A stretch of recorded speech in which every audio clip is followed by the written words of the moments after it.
My son was 12 when the diagnosis was read. He took the news well, standing tall from his bed, but to be honest, up until that time, we had no idea he was even sick. He showed no symptom, no sign. He was just a regular, healthy 12-year-old kid, a little scrawny, but otherwise fine. And my son was 12, and I was angry.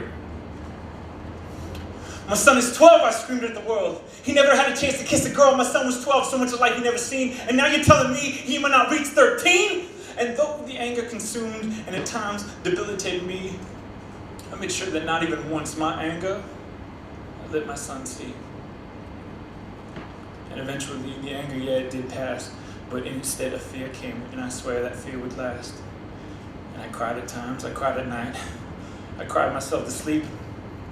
I cried to anyone desperate for someone just to hear my plea, but through it all, I made sure that not once my fear I let my son see.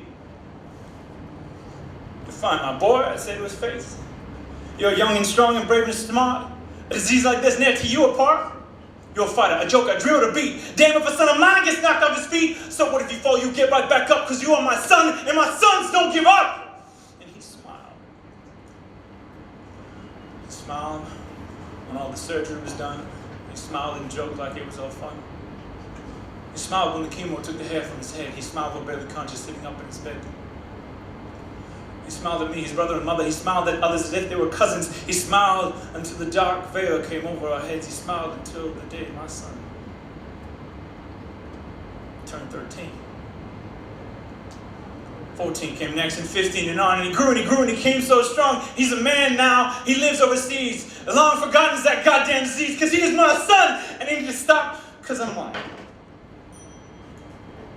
Truth is, though the words I speak are true, they were written by another one. And the man who wrote them now, he is great.